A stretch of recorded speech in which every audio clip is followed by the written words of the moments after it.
yourself. Because as much as you complain about uchumi, unatoka hapo ukienda nyumbani miguu because hauna fare. Ironically, you come here every day. So I think it is common sense and passion to do your exercise. Tukiendelea na ukweli wa mambo ni kwamba kwa yule mtu amezaliwa jana,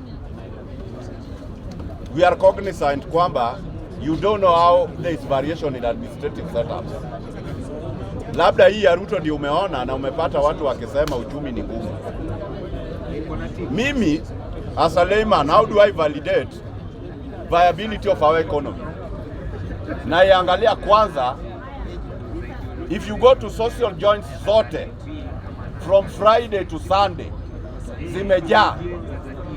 So zile pombe watu wanakunywa na mawe.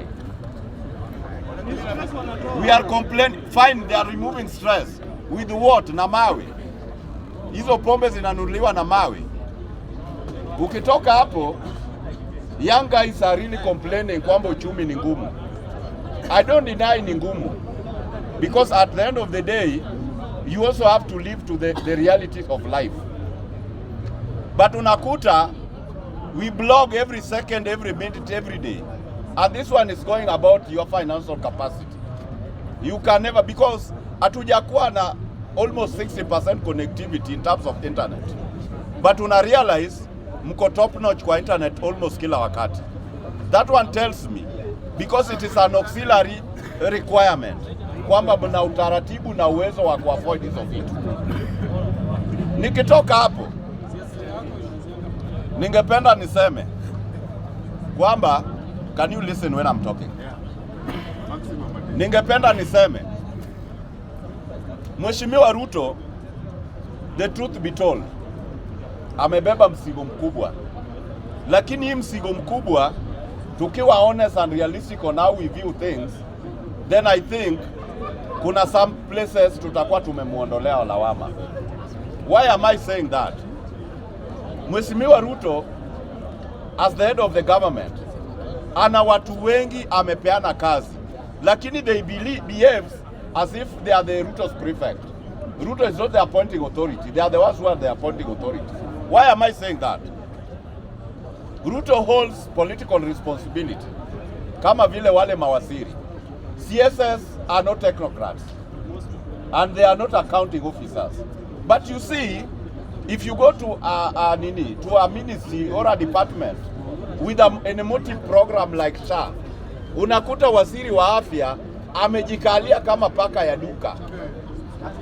Instead atoke nje, amingul na watu kwa street, aweze kueleza na jue nitty-gritties ambazo zinael the program, wamejificha huko.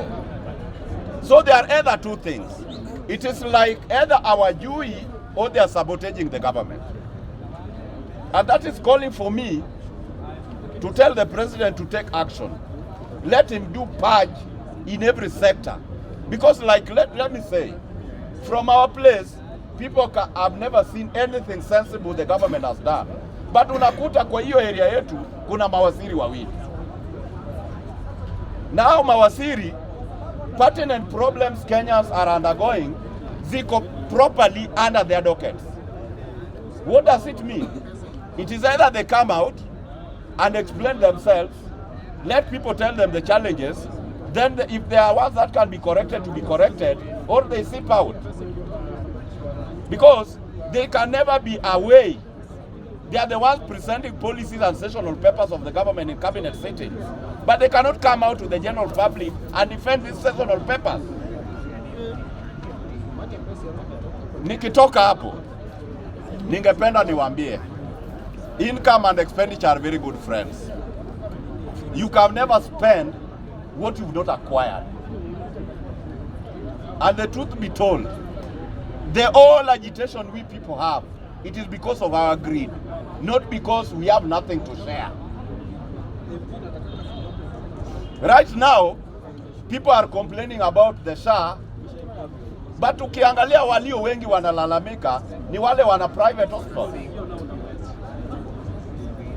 Ukiangalia walio wengi wanalalamika, they can afford insurance. Wewe umeunganishwa kwa hiyo bogi na unafuata kama kondoo, and you don't have capacity to go and get healthcare pasipo kusaidika na scheme. Ningependa nimalize nikisema mzee leo ameongea. Mzee leo ameongea. Na mzee akiongea, I think nimesikia wengine wakisema kuna major announcement itakuja. And as per their expectation, they expect that major announcement to be geared towards what they want. Wasungu wanasema, if you see events are unfolding, you are able to make a verdict. Kuna vile ukiona mtu anacheza, unaweza tabiri ni nini itakuja hapo nyuma. Gentlemen, I don't foresee a situation whereby we are going to go outside the government. Because our due diligence, based on the political dispensation we've undergone all this time, we know our friends when it comes to political decisions. And we know the friends who will never be with us any given time. And so, the truth ambayo iko ni kwamba, we are only waiting for a referendum ambayo tutapitisha. Najua kuna wale wanasema haitapita. Just wait, tutaona. Tutapitisha. Tukishapitisha hiyo, we are going to entrench the fourth arm of the government, iwe ndani ya the three arms of government. Na tutafanya hiyo mpaka 2027. Mtu yeyote anafikiria uongozi wa Mheshimiwa Ruto na utaratibu wake itaenda in 2027, have your peace. Rudi ujipange tena. Mwisho, our judiciary, mbali ya kwamba they've done their best, but they are not above board. And so, mimi sioni sababu inatakana wazidi kukaa hapo. Kama mliselebrate kwa sababu Chebukati alikufa, and so hatuwezi omba wengine wakufe, but then let them give us space. We start from the right footing. Thank you. I think we have come to an end. A lot has been said. We have come to an end. Yale ambayo ningependa kusema kidogo, wanabunge, jana tulikuwa Parklands, Kitsuru na Kangemi. Na wanabunge hapa ndio walitunini huko, walitualika. Kuna wale wanakaa hapa lakini wanawania viti vya MCA. Na tulienda pale tukawapigia debe. So nawaomba wale ambao wanatoka maeneo mengine, unaweza kutualika, tunakupigia debe, tunakujenga hapo, ndio we position ourselves. Sama namna gani? That is the direction we need to take. So let us not just be like that. We have been also in Kibera. Yes. Na tukampigia debe.